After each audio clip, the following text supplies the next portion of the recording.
and welcome to Screen Masters with me, Bav. Me, Fluff. And today we are going to be continuing our journey through The Expanse. The last episode ran a bit longer than we expected, so we didn't want to condense everything down and not do it justice. So today, after, I think we'll go through some bits and pieces we've been watching, maybe, Sure. and then we will move on to seasons 3 and 4 of The Expanse and, like I say, finish our journey through that. So yes, it's been a while, again, slightly longer than it normally is, actually. Mm-hmm. And over here in the UK, we are currently in storm season, because apparently we have a storm season now, and we name them all like the Americans do. So it's a bit stormy out there. Storm Dennis at the minute, as you're listening to this. Is Dennis, yes. Okay. It was Kara. Kiara. Well, I would have said Kiara. They didn't say Kiara, they were saying Kyra or something like that. It was weird. Go with the C. But anyway, off the back of this, I would like to turn today to the words of Jimi Hendrix. Jimi Hendrix, okay. Jimi this I've got no problem with. And he says, well, I just came back today. I just came back from the storm. Yeah. Okay. Yeah, that's Hendrix. I'm happy with that. Yeah, that's fine. You may not like the one for the second episode, but we'll deal with that when we get to it. Yeah. So, housekeeping. Indeed, let's do the housekeeping. Thank you very much. Where's my housekeeping page? There's my housekeeping page. So, as always, ladies and gentlemen, let's do the admin. You can find us on YouTube and on your podcast medium of choice. You can get all the links and information you need at facebook.com/The Screen Masters, which has links to the Facebook page, the Patreon, to Apple Podcasts, Spotify. I can't think of any others right now. There may be more. Obviously the YouTube, we would love if you could go over. The link is bit.ly/byteback.yt. That's bit.ly/byteback.yt. I'll get better at these. These are new ones I've just created, so I'm fluffing over them at the minute. That will take you straight. You're watching? I'm fluffing. Oh, yeah. Okay, I'm fluffing the line, yeah. Yeah. You can go over there and you can get to the YouTube channel and you can leave us a subscribe if you would like. You can watch the video versions of this podcast. Again, we have another change of scenery. We're slowly improving things. We have a lovely little desk here, and our posters behind us and our shelf. And we will bring some more movie-related stuff for the shelf next time. Yeah, I don't think either of us. We weren't aware of it this time, so we will Rangers. make sure. Yeah, none of the Power Rangers or the wrestling figures are mine actually. No. So we will bring some cool stuff next time. So keep watching this bit if you're watching the YouTube version. It should keep changing, and there might be some fun stuff. If you want to support us more directly, you can go to our Patreon, which is bit.ly/bytebackpatreon. That's bit.ly/bytebackpatreon. And obviously, as always, the byte is a computer byte, not a food byte. Think that's everything? The subscriptions are what was it? $2, $7, and $20? Yeah. No. With tiers of $1, $10, and $15. Head over there and do that if you would like to. If not, please just go and do the YouTube thing. That would really help to support us. And Wayne, I apologise for what's just happened. So let's move into one more point. Oh, of course. Let's not move into what we've been watching now. On the 29th of February, as you're listening to this, it should be before that date, I think, because this is supposed to go out next week. So, on the 29th of February, on, I believe it's the Facebook channel, or it might be the YouTube channel, but have a look. Byte Back Media will be doing a 24-hour live stream to raise money for the studio and for the network itself. If you can log in and join us and tune in and see what's going on, please do. Watch the social medias and that, and the posts will be going up. It will be through Byte Back, not through the Screen Masters, because Byte Back is it's the whole network thing. It's not just us that would be doing it. But yes, 29th of February. Have a look out for that 24-hour live stream. If you can join us, that would be great.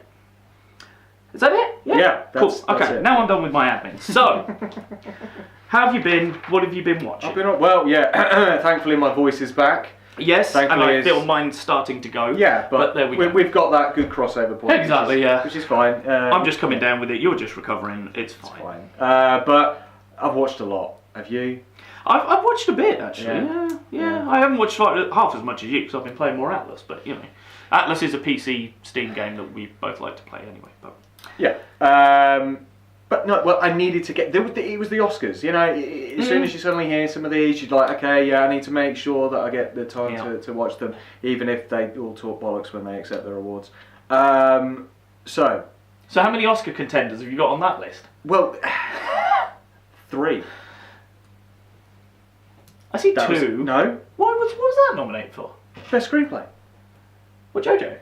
No, Jojo won Best Screenplay. Did it? Oh, I didn't know that. Oh, fair enough. Sorry, I haven't caught up on the Oscars. I know Parasite won, but that's about all. Yeah, no, Jojo Rabbit won Best Adapted Screenplay. Oh, fair enough. So yeah, well, there we go. So I've watched Jojo Rabbit. For those of you who didn't know. Yeah. So let's discuss Jojo Rabbit then. Go on then. You start. I love this. I Okay. really, really love this. Now I know that this has been a bit. A few people have liked it. A few people haven't. Those people that seem to have enjoyed it, similar to myself, have really enjoyed it, and those people who haven't enjoyed it have just kind of gone, it's not for me. Yes. Yeah, it's not quite as polarising as I thought it would be. It seems to be that if you're not on board with it, you're just a bit not on board with it, not hating of it, you know. But yeah, those that do seem to like it do seem to have a very, it seems to invoke a very strong reaction. That's what I mean, I really enjoyed it. I thought the performances all round by all of the cast were absolutely fantastic. Even, I hate to say it, even Rebel Wilson actually got a chuckle out of me on many occasions throughout the film. She's completely ridiculous in most things that I've seen her in, and I never find her entertaining. But shit, I found her entertaining in this. I will admit that. Scarlett Johansson's just fantastic in it. This is one of those films where I forget she's a good actress, if that makes sense. Yeah. We see her in so many actiony things and this, that, and the other. Black Widow, she's good as Black Widow, but it's Black Widow, isn't it? It's not a hugely challenging role for her, I don't think, all the time, is it? No. There's not always the depth it needs within the films and things. But then again, she did stuff like Under the Skin, which was it's an incredible little film, and she was so good in that. So, I don't know. I've always thought she was a pretty darn good actress, to be honest, but I know that a lot of mainstream may not, because of the mainstream work she does. Well, I mean, she was nominated for Best Actress and Best Supporting Actress. So the fact that she's up for 2 awards, maybe give her a bit more kudos. But I love this film, absolutely love this film. I don't know, how about yourself? Oh, okay. I'm not... Okay, let me read what I've written, right? Okay. So the first scene starts, okay, and I don't think I'm giving away any spoilers here to describe the first scene. But the first scene is a little boy, Jojo, talking to Hitler, as if it's some sort of... as if he's his dad, almost. His imaginary friend. His dad. He's his imaginary friend. But I didn't get that at all for the first scene. For all I knew, because I knew nothing really about the film, I didn't want to know what the plot was even, really. I just sort of wanted to go into it a bit blind. For that entire first scene, I thought I was about to watch a film about Hitler's son training to be a Nazi. Oh, right. Because I thought that was his dad and that was his son. Okay. Because it's not until the second time you see him that you get that you go, oh, it's in his head. Okay. Sort of from the second time you see him, it becomes very clear that it's in his head. But I certainly didn't get that. Maybe it's just me, but from the first scene, I didn't get it. When the first scene finished, I turned to the good lady teacher indoors and went, I'm not sure. I think I've got to turn this off. Oh. Because I was like, I'm not on board with this. Okay. Because seeing Hitler doing the rah-rah speech with his son, going, yeah, go, I was like, I'm not on board with this. But when it then became clearer that the Hitler character was a figment of Jojo's imagination and Jojo's interpretation of him, I settled down a lot more. Because I was like, oh, right, okay, so you're not actually saying that Hitler was like this. Because that's what I found quite upsetting, that you would think, that you would portray Hitler as that sort of character. As almost a loving father, a nurturing father, which maybe he should be portrayed like that in fairness. I don't know. But I wasn't on board with it. When I realised it was a figment of the imagination, I did settle down with it quite a lot. It's either an incredible, impactful, important piece of cinema, or it's a meandering, unfocused, tonally jarring mess. Okay.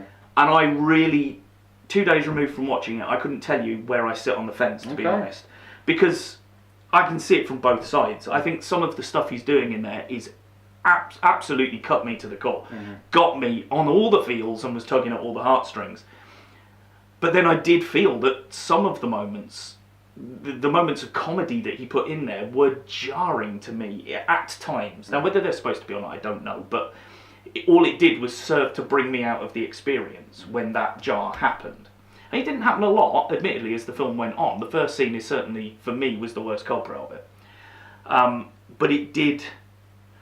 Yeah, I'm still not sure. I think some of what he's done in there is incredible, but then part of me thinks, well, if that's the point you were trying to make, why didn't you play it straight so that it was respected and that it got seen by far more eyes or far more, people that you were trying to make the point to would watch it. Being a comedy, people can treat it as, people can dismiss it. Because it's a comedy. So I wouldn't class it as a straight-up comedy. No, it isn't a straight comedy. And that's the thing. I think the humour in certain places fits the tone as it should in certain places. The seriousness is impacted in the right places.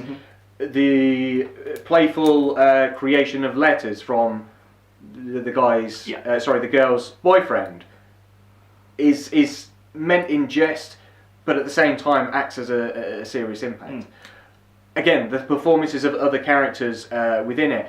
Damn it, the Don't worry, I've got them actors. all written down. So Okay, we'll get there in a minute. Okay, who's the actor that I'm probably thinking of straight away here? Jojo. No, not Jojo. The captain. Sam Rockwell. Sam Rockwell. Thank you very much. That's been bugging me for that. no, I'll be sat here going, damn it! Sam Rockwell is absolutely He's amazing phenomenal in this. In both the comedic points and the serious Well, there's points. that bit where he first meets the mum, and the mum walks in and kicks him in the bollocks, and he's just on the floor going, yeah, that's fine, I'll do that. I'll do that. Yeah, there's also... and then when he goes on to potentially help the cause later on, and the big bit at the end with his outfit. You see he's designed his own outfit, and it's basically a big pride celebration outfit, basically. And then suddenly at one point there appears to be a closeness. Now it's certainly hinted at by me that there's a closeness between him and Alfie Allen's I think that's there, because there's that bit in the scene where they sort of stop and look at each other for just very fondly. A few beats too long. Yeah, exactly. And it goes on. And then when you see them at the end and they're both in the big outlandish regalia, I was like, fair enough. Yeah. But no, I mean, for me, the film served its purpose in the right places. Again, whether this is the film for me or for you, I think it certainly found an audience with the history of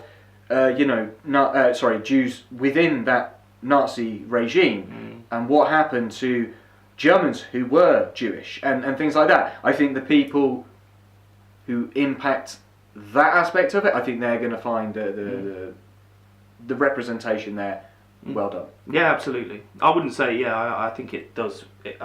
That's the thing. I do think it treats everything fairly and balances all the arguments and stuff. I mean, Sam Rockwell was awesome. Stephen Merchant as the Gestapo.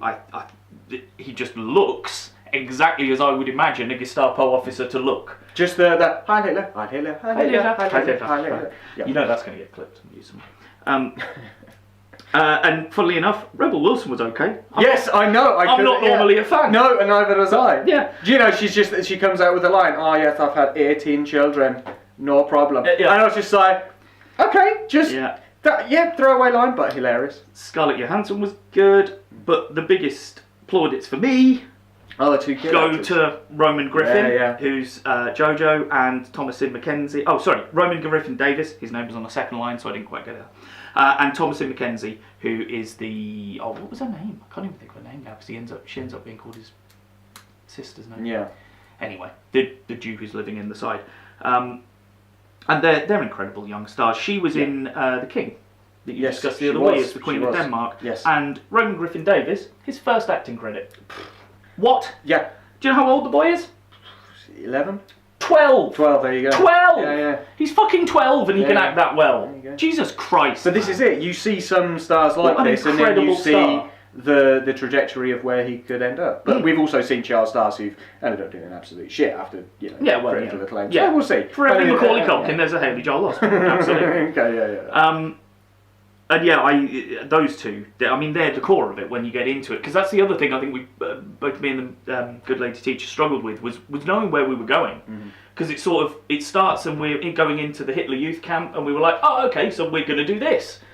And then after 10 minutes that comes to a stop, and then we jig off somewhere else again, and now the story thread's over here. And then it takes sort of half an hour-ish, I think, really, before it boils down to what we're actually doing. And that's what I mean by the unfocusedness. That you could see it from that point of view, because it is over here and then over there and over there. And really, the plot is 6 months in the life of Jojo. I don't know whether it was 6 months. Whatever. Yeah. It's more of this person's story of their life at that point than it is we've got to go over here and pick up that and do this. Yeah, I mean, it's also getting to the final stages of the war as well, which again I think is a huge impactful point within it, absolutely. which is why Scarlett Johansson's character is the way she is and things like that. I mean, as most of the films that I've been able to watch this week, that's the one that kind of really was kind of top of my list. It's stuck with me a lot. I will agree that, like I say, because I have the only nitpicky issues I have with it is Taika's written dialogue in there. It was Taika that wrote it, wasn't it? Taika Waititi? Yeah. Well, I mean, it's based on a book, but he's done the adapted screenplay. There's modern dialogue in there that wouldn't have existed in 45. Now, if Hitler was saying that modern dialogue, I'd let it go because he's a figment of the imagination, but it's the child that says it. And particularly, there's one line I wrote down, I'm massively into swastikas, he says. Well, a 12-year-old kid in 2020 would say that. A 12-year-old kid in 1945 wouldn't. Because massively and even massively into, they weren't phrases that existed in the common lexicon. And again, all it did was just pull me out of it for a second. And maybe go, oh yeah, I'm not in 1945, am I? I'm actually in 2020 watching a film based back then. And I just feel, just don't do that with the dialogue. Just make it that you don't have to say, I'm massively into swastikas like that. What would a child of that day and age have said if they were a fan of something or if they were very much into something, I'd just rather have used different dialogue. And also I wonder about the accents. I think the accents go a bit from some people at times, because like Rebel Wilson sounds South African at points. Sure. And Rockwell kind of goes in and out a bit. And it's that thing we've discussed before with things like Death of Stalin, Chernobyl. They just went, no, we're not doing accents. You use your natural accent, and it's just based in Russia, and that's it. So I wonder whether I might have been happy with it if they did that. But that's a nitpick anyway. Okay. So yeah, next. So another. I'll mention another couple very quickly because I've got one more that I'll mention. I've got one that I'll mention quickly, but go on. So Knives Out, which I know you'd seen previously. Really enjoyed it. Didn't have high expectations for it. Oddly enough, I'd heard very good things about it, but I was a bit dubious. Daniel Craig, I will go on record as saying I'm not a huge Daniel Craig fan, but his southern drawl, oh my, it's brilliant, absolutely brilliant. Benoit Blanc. I mean, brilliant. It's what fantastic. Yeah. And he's having such fun with that. He really is. He's having fun with the film. Yeah. I think after doing Bonds and run around like a lunatic, to be able to do something like that, I think it's probably a bit more pensive, a bit more laid back, and a bit more intelligent. Yeah, you might say. Anna de Armas, I think her name is fantastic. I've seen her in a couple of other things. She was in Blade Runner 2049 as the AI in that. I thought she was very, very good in this, playing up that role of she doesn't really know what the fuck is going to happen to her. I thought that was very, very good. The other actresses involved, very enjoyable. Chris Evans clearly relished playing a clean cut individual for a change, which was quite good. Yeah, he had some shades of grey to him, which was nice. He did. So that was really enjoyable. The Two Popes, which I know you're not going to watch because you know what? It's actually I will because the good lady teacher keeps asking. Fair play. So I've said okay, all right, but it's one of those ones where we need to, I'm not going to watch it on a Saturday night when I just want to turn my brain off and watch Die Hard. You know what I mean? Sure. Yeah. Okay. Yeah. You need to be in a little bit of the mood. No. And we were both in the mood this weekend. Not for that. We were both in the mood to watch something a bit more intense and a bit more thinky. That's why we went with Jojo.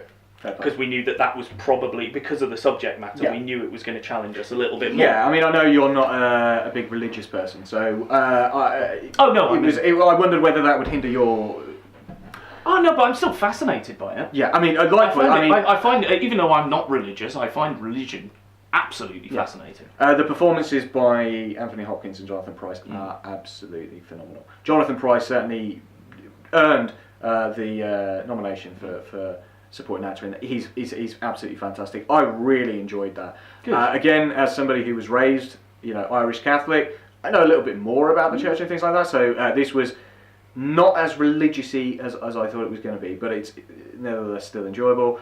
Jay and Silent Bob reboot. I haven't watched that yet. Which the last one left a sour taste in my mouth, which is why I've not watched this one yet. All I will say is that if you're a fan of Kevin Smith's, especially the View Askew stuff, the Jersey, whatever the hell he called it, quadrology or whatever. Yeah, I know what you mean. Yeah.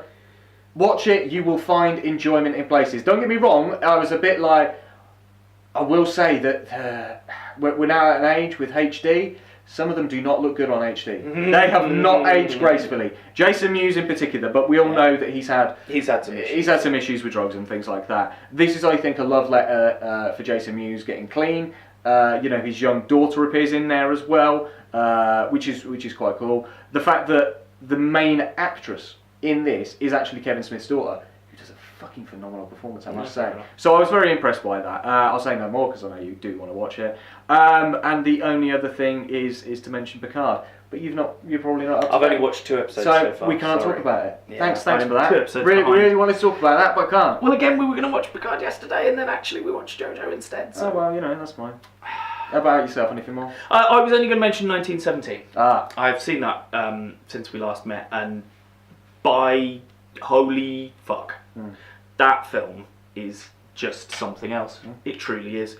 I've never seen anything on, because it's like you start out, or I did anyway. Maybe just being a critic and being more, because you did film at thing, and I lived with a lot of film guys at uni. So we're into that sort of thing, and we look at those sort of technicalities and the editing and the shot choice and that sort of stuff, and we pick that thing out a bit more. And I spent about the first half an hour looking for the cuts, because it's done as one long continuous shot there with no edits is how it appears.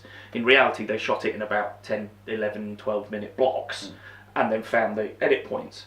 And in the first half an hour, I think I identified one wipe cut, because a piece of wood passes in front of the screen as they're crawling, and I was like, there's a wipe cut. You've done a wipe cut there, I know that. But I couldn't see anything else. But then after the first half an hour, I realised, don't stop analysing. But I didn't need to do that, because the film by that point had hooked me and was pulling me along. So I didn't actively have to go. I just stopped looking.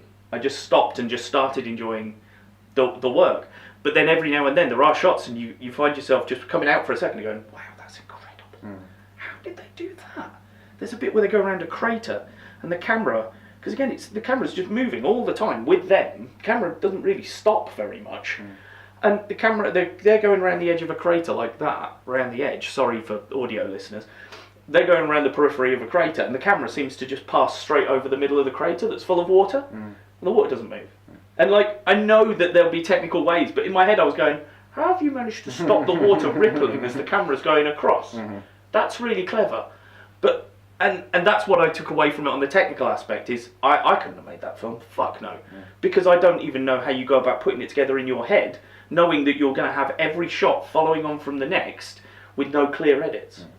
Wow. And the final sequence is incredible.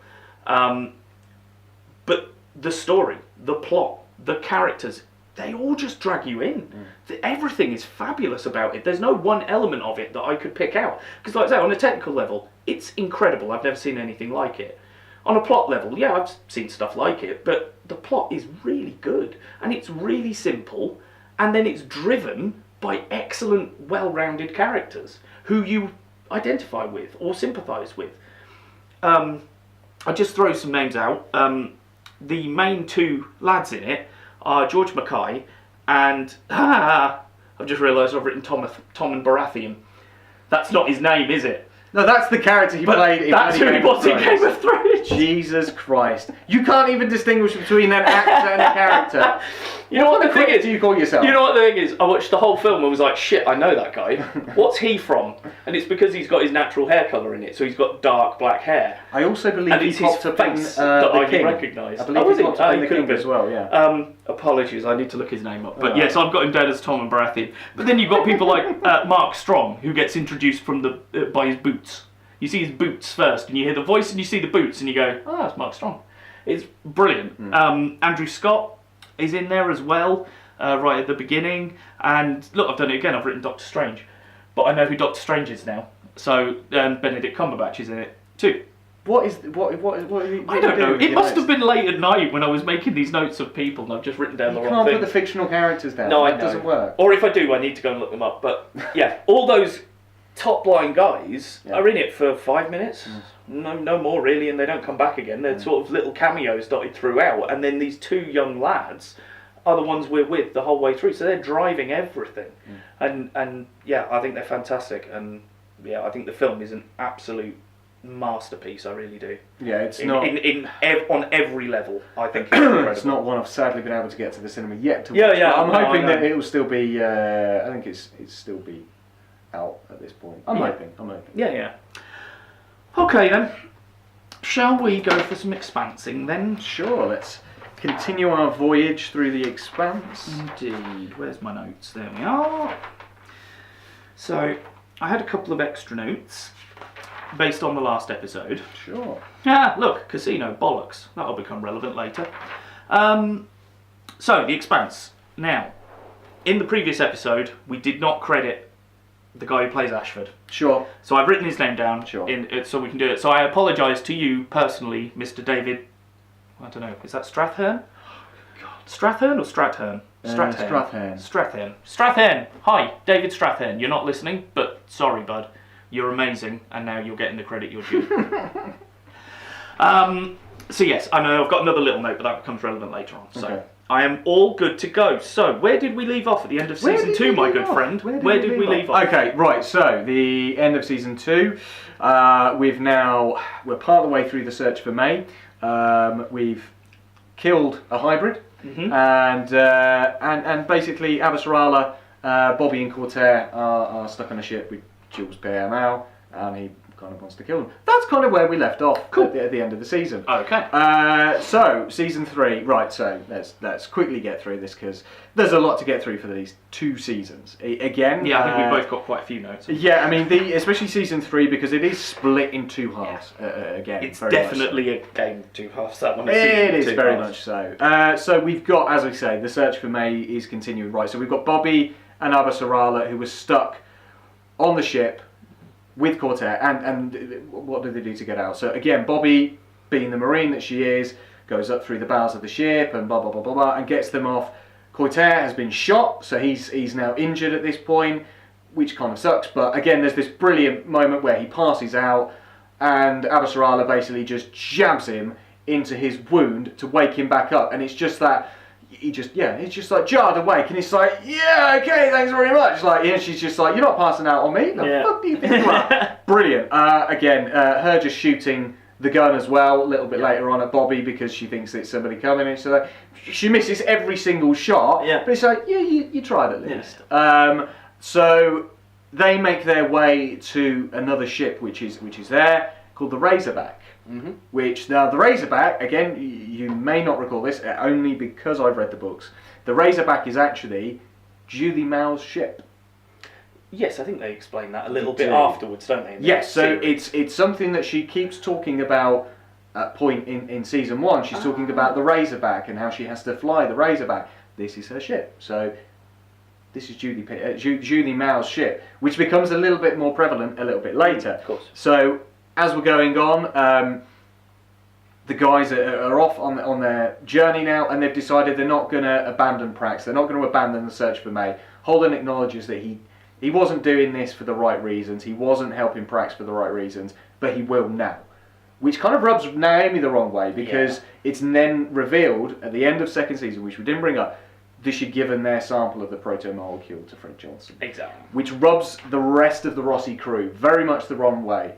They all believe in what Holden does and that they want to help Prax. They've made a promise to help him find his daughter, and that's what they're going to do.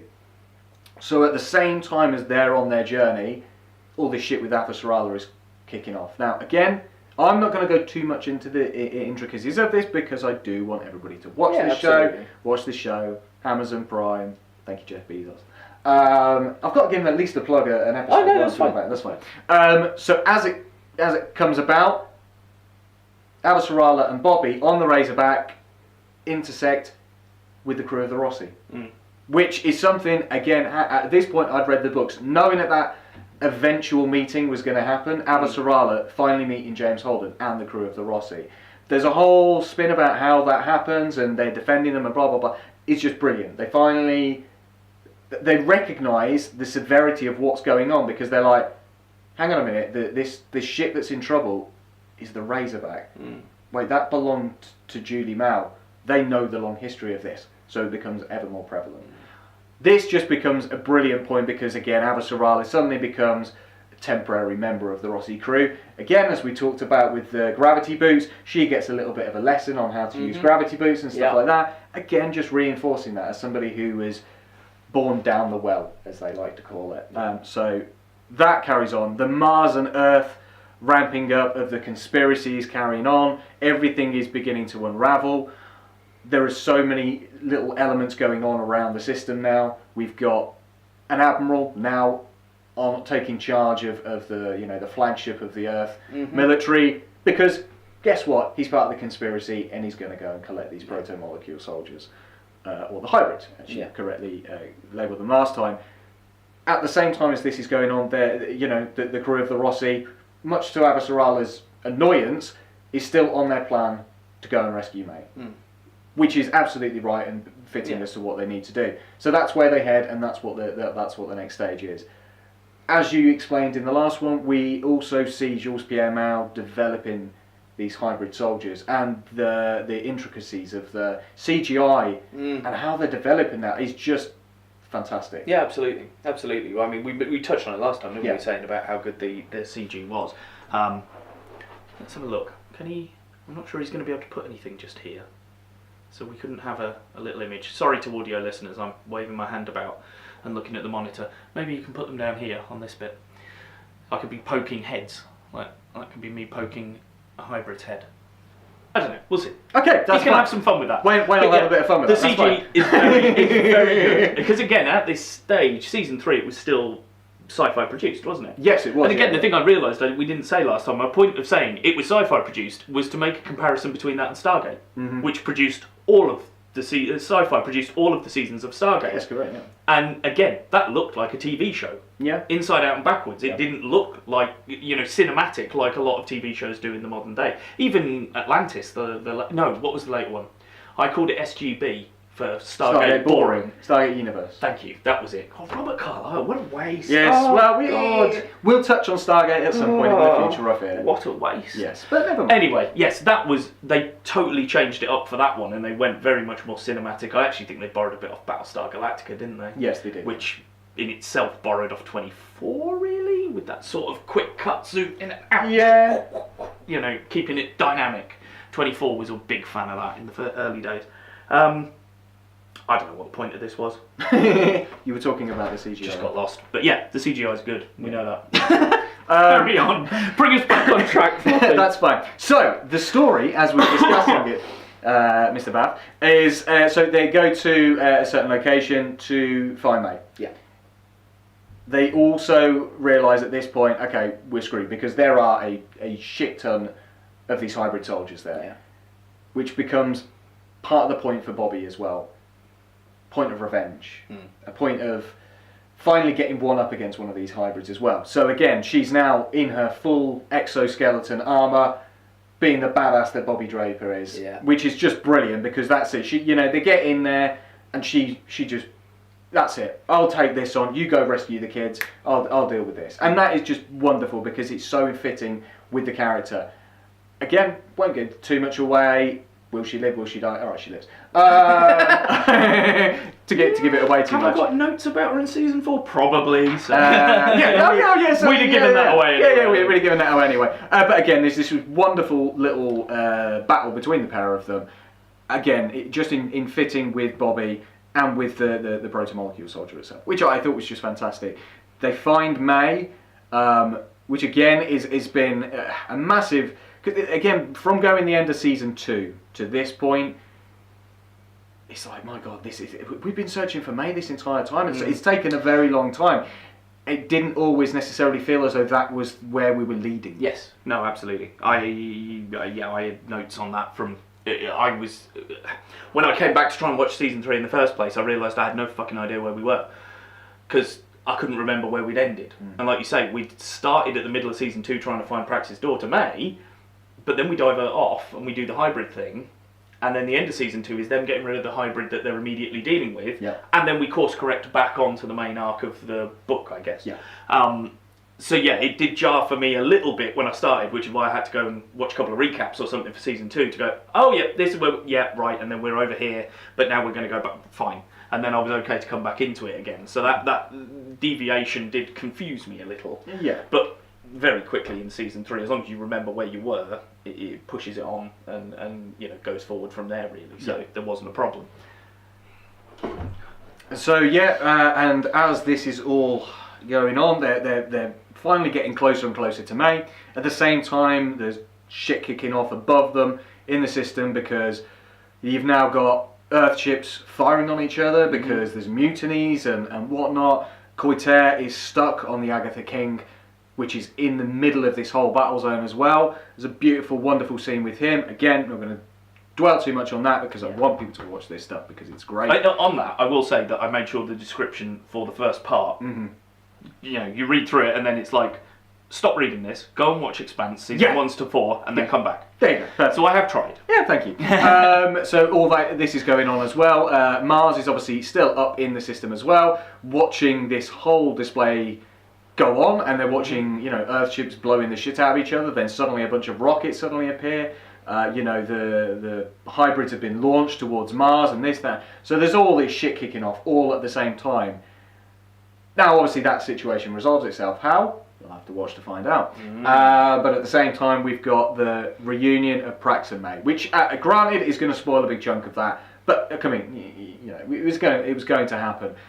But it also leads to the crux of a great friendship between Prax and Amos, which is touched on very much so more in season 3 than it had in the latter stages of season 2. Yeah. That great friendship between the two of them, that Amos will not let Prax go down the wrong path. Yeah, I've got that here. Amos scene, episode 5. He stops Prax shooting over in DB Strickland. So this time it is Dr. Strickland. Yeah, it is Dr. Strickland. Oh, Dr. Strickland, sorry, yes.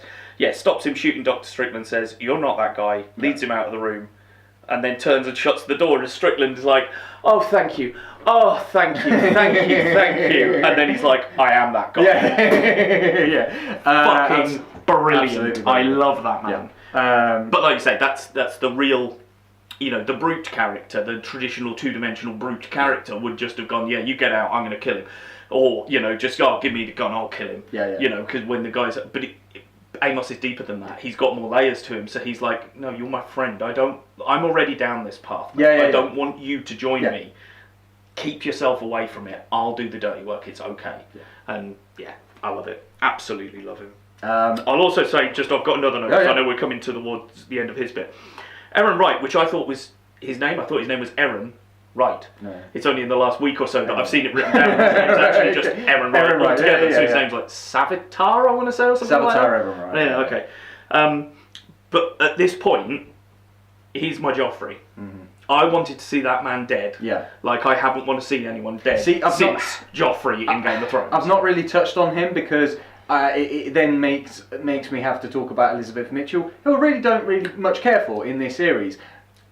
As much as it is an integral part of the show, an integral part of the plot, that things get revealed and leaked and and she's at the front of it and so is him. It's just this one side of the series I couldn't give two shits about. Yeah. I love Aaron Wright, the character, but like you say, as soon as Elizabeth Mitchell came in, I tuned out a little bit. But he'd been building over the first couple of seasons, and he's a shady character to start with, then he's an outright dick in the second season, then continues to build on that in the third season, and that's like you think there's a moment of redemption, and that's it. That's why. But like I said, by season 3, I was just like, he's Joffrey. He just has to die. Yeah. because I couldn't deal with anything else. This man has to die, and he has to die soon. But then as we get to the middle part then of this third season, Naomi makes the decision at this crux to abandon the Rossi. She needs to go back to the belt, which is understandable. Mm-hmm. There are good reasons. Like we said, they were laying some seeds. Yeah. They've laid some seeds towards the end of season 2. Mm-hmm. And then they laid some more seeds, and like you say, decisions that she made at the end of season 2 and around season 3, and just starting to sort of split them and cause the fraction in the crew, wasn't it? Now, before you go on to explain what happens in that second half, I've got to be honest, I've got beef with that whole bit. Okay. So, I think it's episode 5, and we finish the Prax story. Yeah. We come back for episode 6, and I just feel like the gap's too big. I felt like I'd missed 2 episodes. There is a period, yeah. Because it just finishes the Prax arc, and the next one starts, and Naomi's gone. Yeah. She's on another ship. Yeah. Prax and May are gone. Yeah. There's one line, I think I've said. Amos talks about not only it. have Prax and May gone, Draper's gone as well. Bobby. Bobby, but she does appear on video screen with Alex. Admittedly, but she's not in the crew anymore. No. But she's just gone. Yeah. Naomi's gone. Yeah. Back in. Now I had the biggest beef with. Why has Naomi's voice changed? Naomi was coming out of her broken English, and then in one episode, suddenly she's back to totally broken English, talking like the rest of the film. But the thing is, now, as somebody... Is there a time jump? That's what was going to be my question. There is and actually... I don't think the TV show shows that. I think that episode needs to start with a 6 months later or something. This is it. There are... In fact, within the actual scope of the book series, the distance between here and here is not an episode's length. It is actually months. There is a huge problem with trying to display a massive time period within the confines of a drama series like this. Yes, maybe they should have turned around and gone, okay, 6 months later. I think it's a given that this person is here, that person is there. A prolonged period of time has transpired.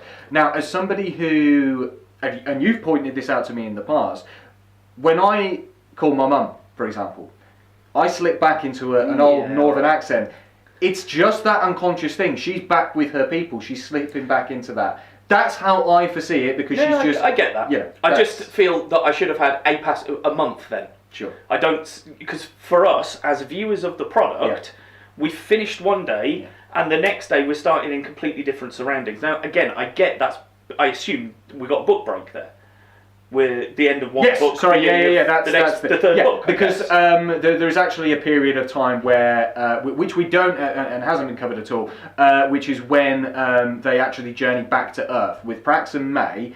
And there's this, Amos is just playful and stuff like that with May, because you're like, of course, Amos is going to, have fun with the kid. So there's actually a really cool couple of sequences where they go back to So that would have filled that gap, and Naomi would have been gap. off over here doing her thing, getting her accent back, while they're going back and forth. Again, her leaving is slightly changed. The time frame for that is slightly changed as well.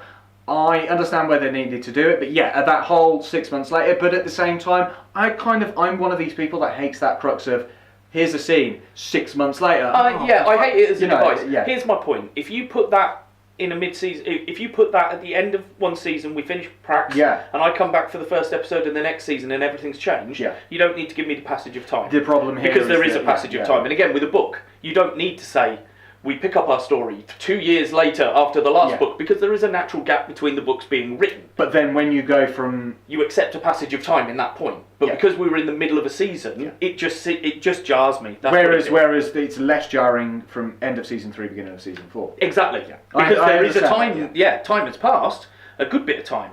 But we don't need to know, because we've had that gap between the seasons that sort of naturally creates that in our head. But again, that's the best I can do. That's it. I keep thinking that's about the this stuff. Going, that's right, I can do with that. I keep looking at this going, we're being too, there's got to be some criticisms here. And I'm just like, I can't really find it. Well, we've criticised Elizabeth Mitchell and that whole nonsense, there's some criticism. So as season 3 had progressed as well, we also got from the hybrid kids that were being transformed, we got this sense that something was being built. And then finally that suddenly appears, and Amos delivers the line better than me. At the very end of that, is it episode 5, where he just he suddenly appears on the video screen. He's like making all these kids some cereal and stuff, and he's just like, the fuck is that? And you see this huge honking great thing, which turns out to be a ring gate. Which Yeah, then becomes the second part. Because we've been tracking the ship, haven't we? Yeah, we've been at tracking... little points, yeah. we're going back and we're seeing this big ship that came out of Venus. Yeah. That's some sort of weird spaceship. Yeah. And it's just going through the solar system. Yeah. And we don't know where it's going or what it's doing. Well, it's not doing anything, really, is it? It's just sort of floating along until... It turns itself into the ring gate, yeah. Well, and then we get a whole thing as to why that's activated. And again. then we're back round to Stargate.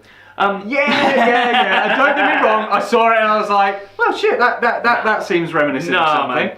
No, there's no fucking dialing sequences or any of that shit. No. I don't need the 8th chevron to get there. So now this ring gate, which we eventually discern is what it is. Now, Naomi has now left the Rossi and she's now on the Nauvoo, which will later become Medina Station. Medina, that's right, yeah. So she's now effectively the chief of operations, where Drummer is now kind of in charge of everything. Mm-hmm. We get the introduction of Ashford. Oh, I love that man. Yeah, fantastic guy. Again, bit of a gruff guy, badly scarred, like clearly gone through some shit as a belter. He's a veteran. He's not necessarily going to go in line with everybody else's idea as to what should happen. I think they do a really good job of that. I've got a note, and it's in season 4, but I think it's relevant in this bit because, like I say, this is an introduction. But I think right from the start, they always make him seem suspicious. Mm-hmm. The whole way through with his character, I was like, are you the bad guy? Like, there's an arc with a pirate in season 4, and it's only a subplot really, but for most of that I was like, I think it's you.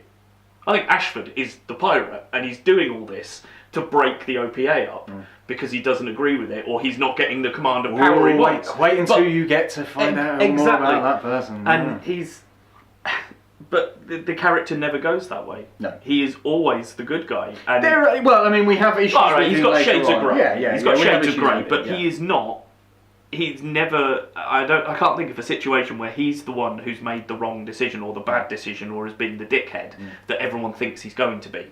Because even with the politics on Medina that come into it and the sort of power struggle between Drummer and him, and you think he's the one instigating it, and actually it turns out that he doesn't want the power struggle. He's quite happy where he is.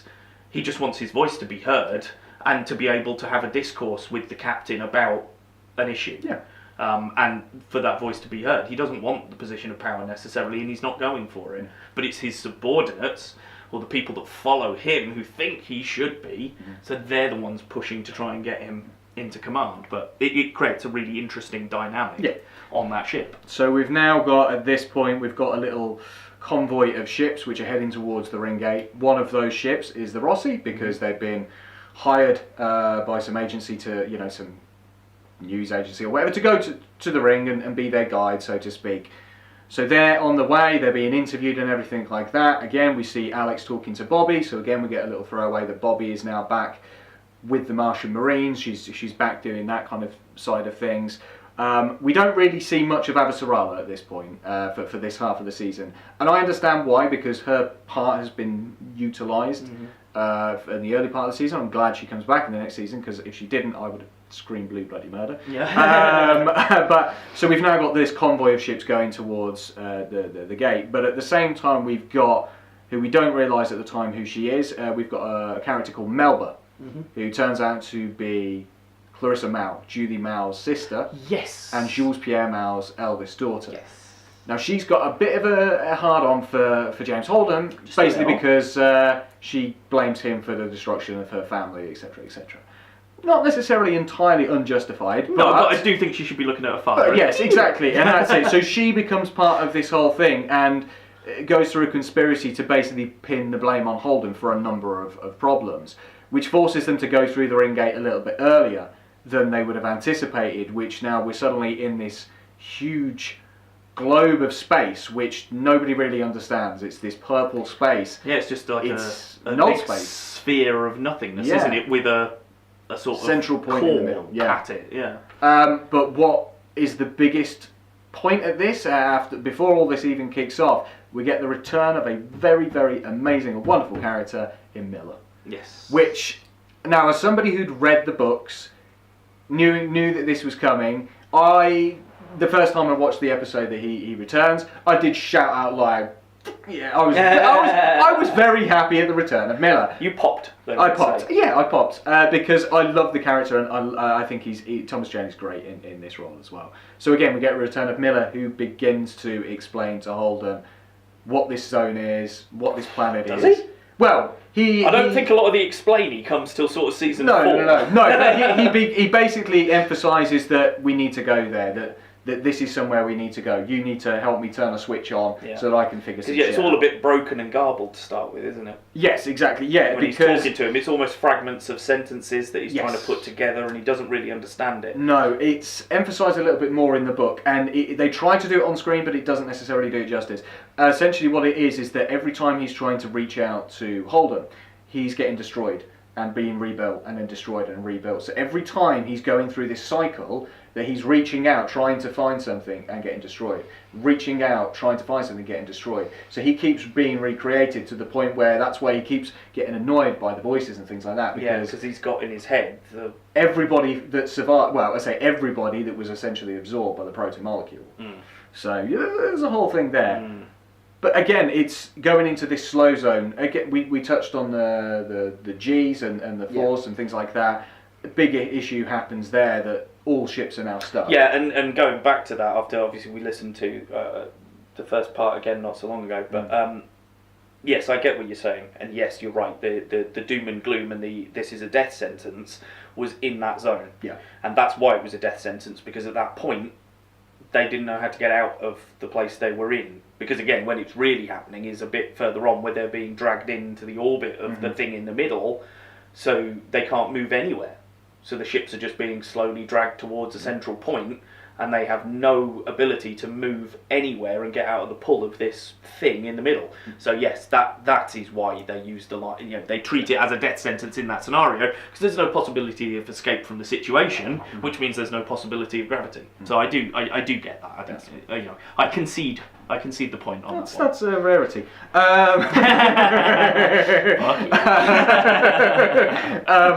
But so we've also got obviously the power struggle on the Nauvoo because of everything that's going on. Drummer gets injured, saves Ashford's life, kind of at the expense of injuring herself. Is that the bit where they're both crushed against it? I loved that. Yeah, it's a great interplay between two characters just stuck in that thing. Because again, that's the bit where you're like, oh, he's going to use this opportunity to kill her off finally, so that he can and he does every fucking thing in his power to make sure that he's the one that dies, so that she can survive. Yeah. And it's those bits in the characters, you're like, you've tripped me up so much, because you've painted him as this guy, and actually he's that guy, and he's been that guy all along. Yeah.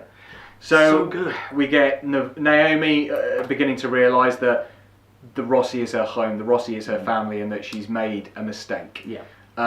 Holden eventually gets arrested because of a set of circumstances. And they finally meet up together, and they have to emphasise that we can't just destroy the ring gate, which is what Ashford at this point wants to do. He sees it as the only way to save humanity by destroying the ring gate, that he will just save everybody else. And Clarissa Melba suddenly becomes an integral part of that, having attempted to kill Holden and been stopped by Elizabeth Mitchell and people, but we won't go there. She becomes a little bit more integral to that point, and gets a bit of a relationship beginning to build with Amos as well, which becomes a lot more prevalent a lot further on.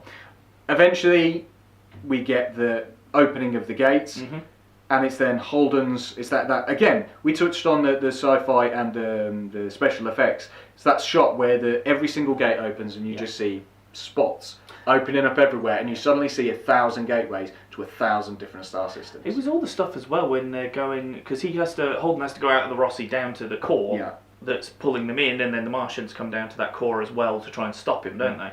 And that's how he ends up with Bobby again. But that whole bit looked incredible. And again, they're floating in space to come down to the thing, and then inside that planet, the set, I guess it must have been. I don't think it was all CG. It looked too good to be CG. The entire set CG. It'd look like episode 2, wouldn't it? So it must have been a real set, and it looked fantastic. It looked really good.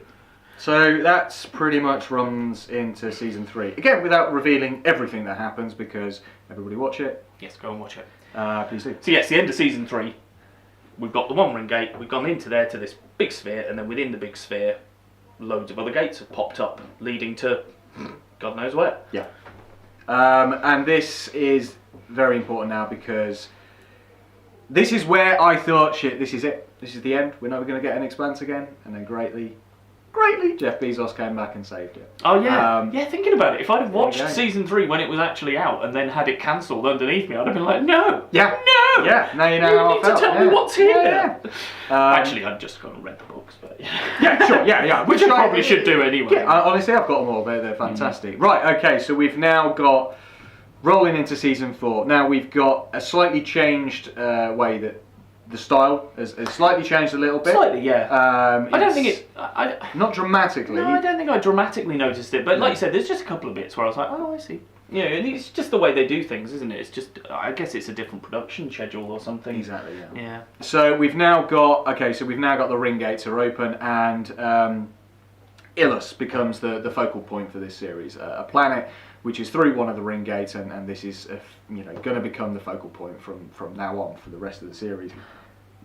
Excuse me. So the Roshi is at this moment in time at Earth, which is great because it didn't happen at the end of, the middle part of season 3, because I know that there is a little bit of a situation there where they do go back to Earth, and Holden does go down and see his family. So it's great to see that here. Yeah. The fact that Naomi can't, because again, as it becomes a little bit noticeable later, she can't really deal with the gravitational weight. So she at this moment in time can't. Yeah, because Holden sort of says, like, has invited her to come and meet his mum, hasn't he? And she can't because he doesn't want to put her through the chemical process that is painful and nasty so that she can cope with the gravity. Yeah. So we've got Alex. Again, I think he's in communication with Bobby, who's now back on Mars. We've got Amos, who's now built up a rapport with Melba, or Clarissa Mal, or Peaches, as he calls her. Yes. Now, again, there is a little bit more to that relationship than is actually revealed in the TV series. It is in the books that the journey back after kind of dealing with the ring gate here and then going back to Earth, they effectively take her as their prisoner back to Earth. But she builds a relationship with Amos because she feels bad for everything that's happened, and so they actually build this great relationship, which may or may not in future seasons become prevalent as well, which is great. So we've now got Naomi, who is now accepting that she wants to do the bone density stuff because they get a mission to go to Illus, which is exactly what Miller has been pestering Holden about. Miller at this point is still around, which again is brilliant because and he's at this point where he's clearer. Yes. And he explains that he's clearer because they've opened the gates. And there's less stuff stopping him. He's having to go through less walls to get to it. Exactly. So we've now got Avasarala and the Politics of Earth. She basically commissions Holden to go to Illus because some shit has kicked off there. Great. Holden's really excited finally because Miller has not stopped pestering him because he's the only one that can see and hear him. He's driving him a little bit crazy. Now we've got Mars, which is beginning to fail and is no longer pulling itself together, as we kind of see from Bobby's perspective. Yeah. Now that the ring gates are out there, why does anybody want to spend the time and effort terraforming Mars when there are plenty of planets out there which already have atmospheres and which already have plant life, etc., etc., etc. So Mars is slowly but surely winding down. Yeah, or they feel like it's dying, don't they? Because people are going, well, I'm not going to bother anymore. Then Mars was the new frontier, and the Belt was then the new frontier, but no one really wanted to go to the Belt because you've got no gravity and it's a bit nasty and you're living on ships and stuff. So we want a planet sort of thing. And then there's 1,500 other potential Marses out there, so everyone's like, oh well, fuck you Mars, you're dickheads, we're going to go and have one of these other ones then. And this is where the power struggle begins because everybody suddenly wants to go to these new worlds even though they haven't been investigated. It's like, well, is it safe? And Illus is the prime example of this. Now we've got a bunch of former Belters, I think, and whatnot, who have made landfall and have basically turned this into their home. Now a corporation arrives which is run by, say that this particular faction is run by Murtry, or our good friend Gorman. Mr. Burn Gorman. Hopefully we can have a wonderful picture just back up here, because it is fantastic. I have seen it now. So Murtry arrives on Illus, there's sabotage there, so why else would James Holden be sent there in the first place? danger, there's a problem. Let's send James Holden. Yeah, why not? So we've now got, this is a new planet with new dangers. So before anything even kicks off, literally the moment that they arrive, now Naomi is going through the bone density drug treatment, which is clearly very fucking painful, and Dominic Tipper, to her credit, does this so well. She does. That view of being in absolute pain and having a reason behind it is just really she does some great acting in this series to convey the emotions of a person who's trying to hide something that's destroying her from the person she loves, because she wants to do it for the person that she loves. Yes. But it is ruining her at the same time, and how do you cope with that? And I feel that most of that comes across through her facials and through her body language. Like, there's very little dialogue that explains any of that to you, but you take it away in every scene that she's in. Yeah, she has a conversation with Alex basically saying, don't... Yeah, that's it. I think that's the only time she actually references it to anyone, and other than that, it's just you're watching the way she's reacting to stuff. Yeah. So we've got Miller basically, as soon as they arrive at the planet, or they go through the gate, Miller up and disappears because he's over the other side of the gate, and basically just starts switching shit on the planet, which does not really go well for the rest of them. We have these bugs which suddenly appear out of nowhere and swarm them, and as soon as these bugs attack, they suddenly all begin to pass out.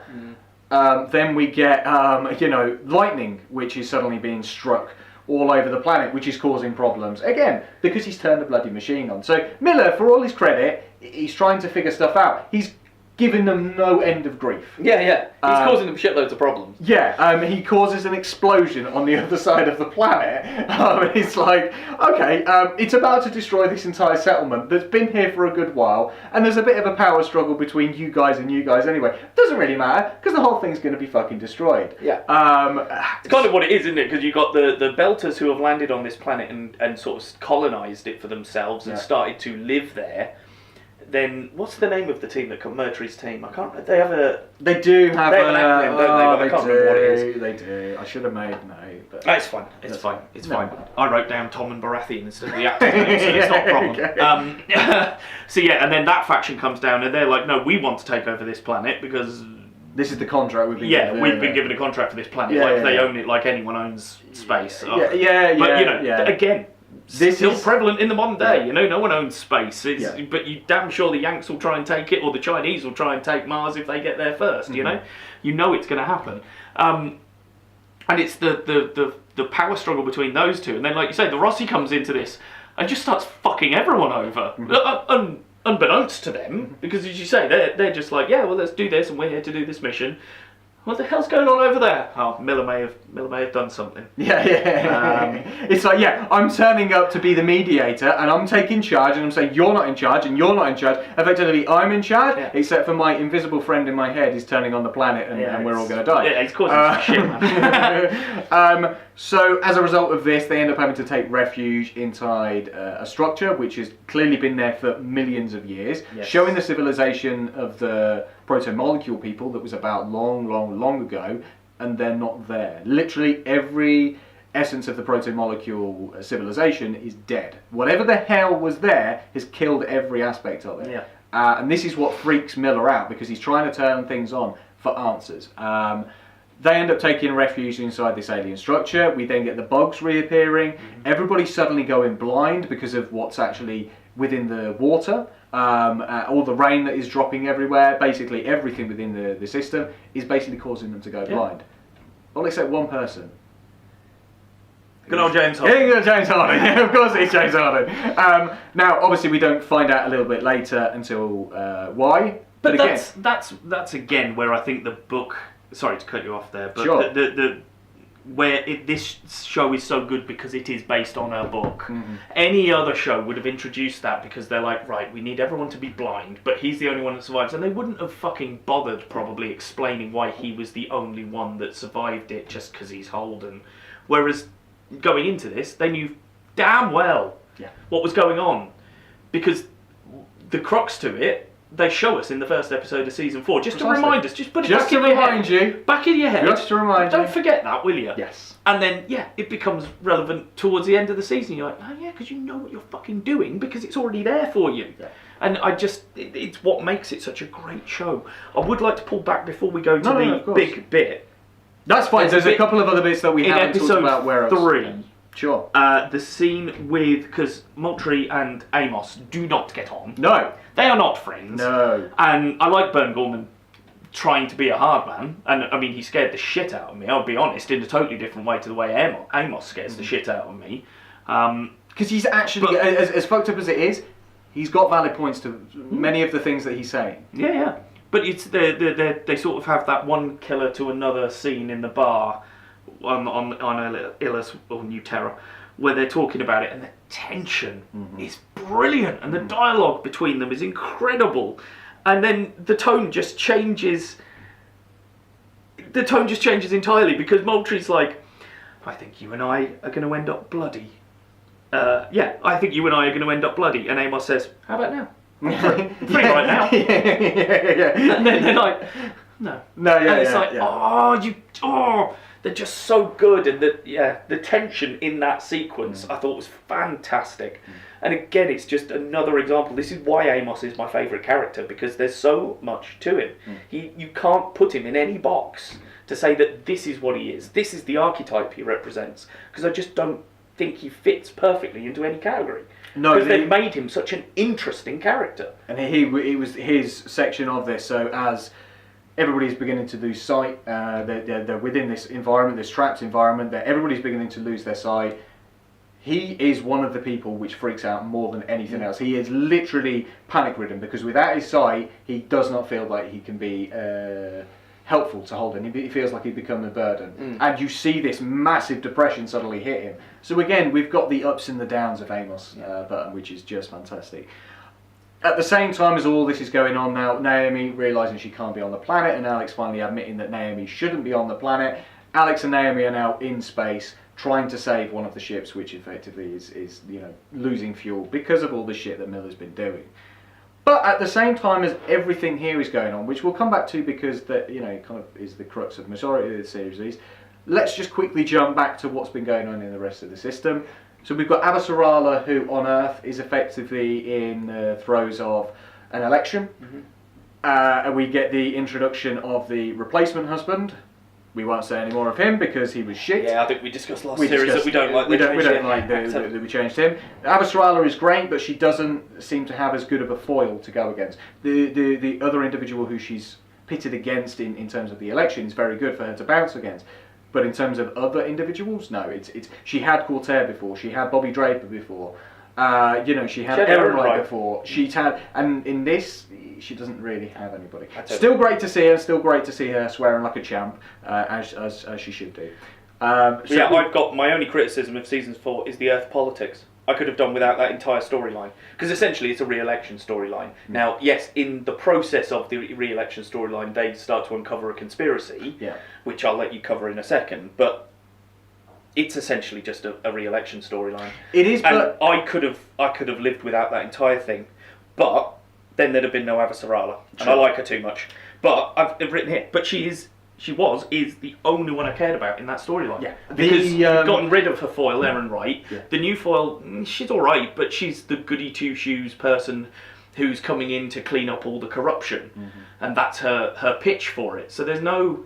It paints Avasarala as the bad guy then, and I don't want to see Avasarala as the bad guy. No, and I think this is it's important to note within this, like as Avasarala herself says, at no point does she want to become president of, of Earth or anything like that. She was always the backseat person. She was always in the shadows. She was always the puppet master. I saw. Yeah, exactly, and she needs to return to that role. Instead of being forefront and centre, she needs to do that. But at the same time, the importance of that storyline was to emphasise. Don't be suddenly jumping through every gate to try and take on these planets. Can we fucking control this and take this one at a time? Can we assess whether it's safe and secure? She knows this by sending Harnett. She knows more than anybody else what the effects of protomolecule is. So there's that whole thing with her re-election, which is fantastic. As we obviously going on, Bobby is on Mars, not having the best of times. She's come back. She's been pretty much shunned from being a Marine now because of the actions that she's taken, because she's defended Holden. She's now seen as a bit of a traitor. She kind of rubs in with the wrong crowd, trying to defend her nephew to begin with, and then eventually becomes a cohort within this whole underground movement, basically trying to steal supplies, sell them to make a bit of a profit, which begins to show the seedy underbelly that Mars is pretty much done. But that's also uncovering a huge conspiracy, within the Martian government, within the Martian military, but also outside of that with the belt as well. Bobby, by the end of this season, finally acknowledges the fact that there's shit going on, she can't do everything about it. Who does she contact? The person who she always thinks she can rely on is Abasarala. And Abasarala's comment is just like, Bobby, you could not have picked a worse fucking time. Which is just brilliant. Just watching those two interplay, hopefully in the next season, will be great. Yeah. We've also got another sub-story. Because isn't it? Sorry, right at the beginning, the Avasarala offers Bobby a job, doesn't she? Right at the beginning of season 4, and I was like, yay! And then she says that, and I was like, oh no! Yeah. Come on! Give me a. Yeah. But by the end of that series, she's like, exactly. No, I'm so then when job. she does accept it, I'm like, yes. And like you say, I'm now excited to see where we're going next season then with that little thread. We've also got, as you mentioned as well, we've got Ashford, who's dealing with a bunch of OPAs, kind of splintering off, attacking various colony ships and things like that, who were heading towards the gate to try and get out of the system, to try and colonise. And these are the pirates that they've been looking for most of the series in the and background. they're like, okay, and we suddenly get a name, Marco and Arius. Yeah. Who, now, again, you won't know, but as soon as certain people mention the name, as soon as Ashford hears that name, he suddenly peaks up because he knows that this is an important person within Naomi Nagata's history. Right. This individual is the former lover that she left behind with the son. With the son that she could no longer see. Right. So we've heard various sections of this. I think through the first series, she turns around to Fred Johnson. She's like, "I'm going to do this for you, but at some time, I'm going to give you a name, and I want you to help me find that person." And that's a little bit later revealed in this that she gives him a name, and it's her son's name. Turns out that Marco and Philippe, his son, Naomi's son, are part of this whole piracy thing. Now, we'll touch on that as, I think, the last point, because that's the crux for season 4. We'll touch on that last, but they've got a plan in motion. Sadly, it does end with the death of Ashford, which I'm sure both you and I were absolutely gutted about. Justified in the storyline because of the fact that where he is and things like that. Yeah, you're going to say that's right. A little bit now. She's reminded me that Ashford's dead. I've got no more Ashford. So Ashford's now dead. Sorry, we're ruining it a little bit there. But at the same time, it plays well into the story that it is. Yeah, but no, he might come back as a Force ghost, like Miller. So, sadly, you done over yourself? Yeah, go on. I've recovered from Ashford. Okay, right. So, so Miller is finally pushing Holden towards going for investigating this dead spot that he's found, which basically killed the proto molecule itself. Well, that's a big thing. What the fuck can kill the proto molecule, given all the crazy stuff that it's done? Yeah. We get to see Miller become a machine. Again, some wonderful CGI. The bit where he's got the spider leg thing. And he's got the that was cool. Again, in the book, it's a little bit more played because there's a longer journey, and basically Holden kind of rides up on him and he ends up kind of falling asleep in him as he's running. So it's this cool little thing. Yeah, but it's cool. Finally, Miller, God bless him, finally disappears and dies, or Who is it? Because it's a girl who puts him in the end, isn't it? Yeah, it's Holden gets pulled away from him. Yeah, it's the doctor that's Murtry, isn't it? Because Moultrie's coming after him. Yeah. So there's a doctor who's been kind of figuring things out and stuff like that. Again, a little bit of a difference to the character that she is portrayed from in the book. She develops quite a bit of a crush on Holden throughout. Right. I see. But they kind of so that's why she followed him into the zones that So they kind of do that. Now, eventually, this basically kills whatever the hell is causing the problems on the planet. The planet basically stops self-destructing, as we might say, and everybody kind of comes out, and everything's kind of back to where it is. They take Murtry prisoner. And he gets locked in a room with Amos, and we won't say any more on that because everybody's imagination. Because at this point, Amos has been shot by him, hasn't he? He's been shot by him. Amos shoots his he shoots Amos's fingers, doesn't he? Like when he's holding a gun. Because that sequence towards the end of that bit, I was just biting my nails the whole time because I was like, if you kill Amos, like seriously, if you kill Amos, I am going to fucking write a very strongly worded letter. Yeah. To Jeff Bezos. and tell him to bring back Amos. Okay. But thankfully, that maybe didn't happen. Yeah. So, Miller is effectively gone now. Yeah. Everything's calmed itself down to a degree. Mm-hmm. They acknowledge that there's still a lot of shit that they don't know. But the Rossis as a crew, the family's reunited, which is important. Which is absolutely. very, very important. So that's where we leave the Rossi crew. Now, before we finish, what are we going to sign up for in season 4? Well, what are we left with? We're left with the revelation. Season 5. Season 5, my apologies, sorry, season 5. We're now left with the revelation that Marco Anarius, who is a very, very bad man, is all I can emphasise, he's a very, very bad man. Yes. Very, very bad man.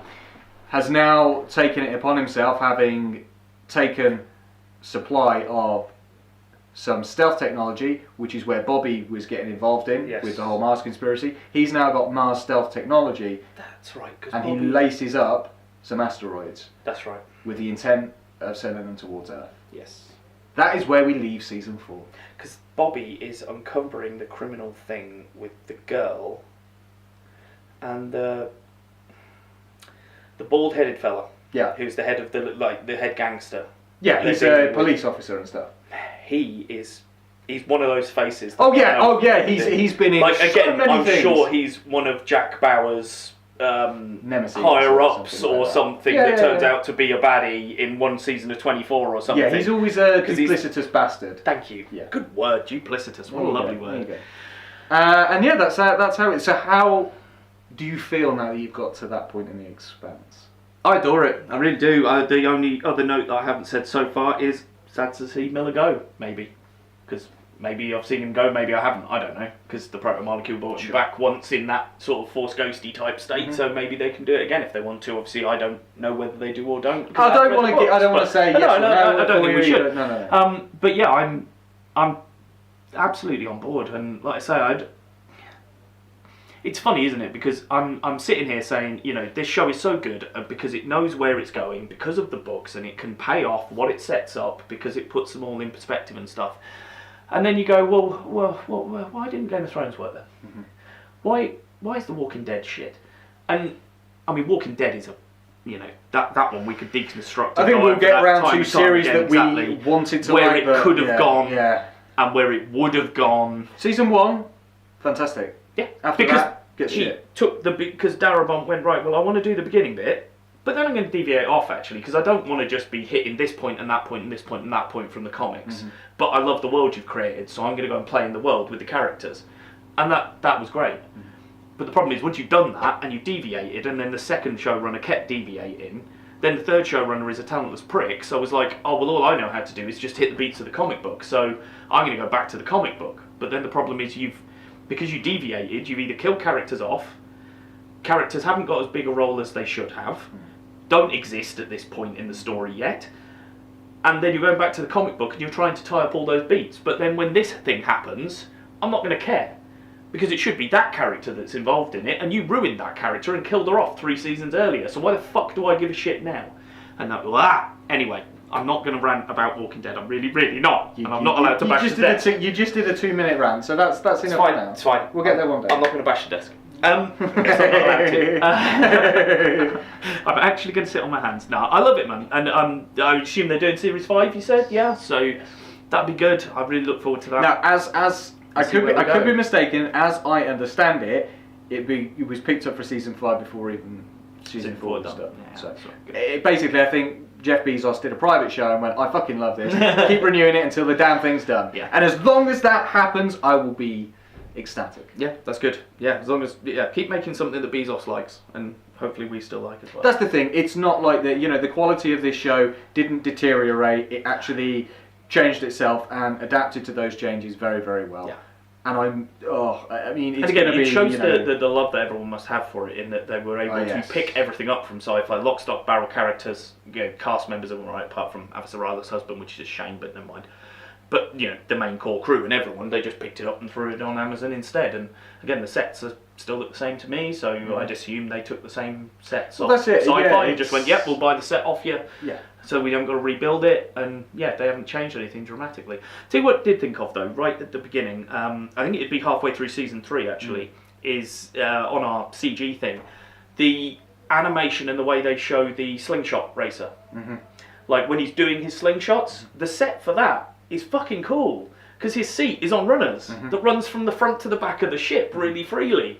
I really liked that. I thought that was really clever for a thing that's in there for, 15 minutes? Again, you said about a passage of time. He actually emphasises that passage of time because we've You're got quite a clean right, 'cause he shaven, does, he's and he ends bearded. up with a well beard. You're absolutely right. Yeah. I did. Yeah, because we start at the beginning with him flicking around Jupiter or something. Yeah. And then he flicks himself off towards the ring gate, doesn't he? And then, we pick him up at the ring gate. But, the set for him there, the practical effects is fantastic. And then when he goes through... Yeah, I was just about to say that. Because that is the first time we know that there's a speed limit, essentially, isn't it? But the way they do the blood and everything just flying out of him, but then freezing in space almost, it was so cool. Looked really good. And they did it from two angles as well, didn't they? Because we saw it from inside, and then he's like a modern, I suppose, a 200-year in the future YouTuber. Yeah. So he's got a selfie cam at the front of the ship recording what he's doing, and he's talking to the camera and posting to the media networks or whatever that exist. And it gets splatted right into his camera. But I thought that was a great sequence that I just wanted to point out. But I love the show. It's one of those ones you harped on about for a long time, and I'm very glad I got into it in the end because it is right up my alley. A really, as I said in the first episode, a really meaty sci-fi. There's so much to get your teeth into. That's it. With themes and and plot and character and all the things that you want from a good TV show, basically. So, thank you everybody for joining us on our voyage through the Expanse. Indeed, yes, it has been a wonderful voyage. We've seen many great things. Now, let me just go back to the little admin before we sign off. Just excuse me a second, because I need those special new links I've created and can't remember what they are off the top of my head. So, we'll start by saying go to the YouTube channel, which is bit.ly/Byte Back YT. That's Byte as a computer byte, not a food byte. If you want to donate, go over there, like it, subscribe, comment, whatever. We check it all. It's all good stuff. And you can go to the Patreon if you want to be more direct, and that is bit.ly/Byte Back Patreon. bit.ly/Byte Back Patreon. With tiers at $3, $9, and $50. Yes, that's absolutely bang on. Yeah. All of those links, if you want a more direct place, is facebook.com/thescreenmasters. Send us a message. Tell us what you think of The Expanse. Do you like it? We had a little comment this week that there's a listener out there that's keen on it. Hi, Sarah. Thanks for the message. We hope you enjoyed it. But go like, share, subscribe, blah, blah, blah, blah, blah. Tell your friends. Also, I would like to mention at this point that coming in March will be probably to coincide with the release of Disney Plus. We will be doing a YouTube only podcast essentially on The Mandalorian. And that will release around the 22nd of March when Disney Plus launches in the UK, to try and obviously capitalise on some of the traffic that will be going around for that. So if you're interested in that, keep your eyes open on the YouTube channel. Again, go subscribe, hit notifications and all that. We are going to start putting we've got a couple of ideas for the next time we record to do some YouTube specific content based on various things. So just keep your eyes open, keep on our socials, keep on the YouTube channel, and you'll get informed. Now, that's enough. I've had enough. I've listened to the sound of my own voice for too long. Anything else to say? Good. I'm Bav. I'm Flav. And this was Screen Masters.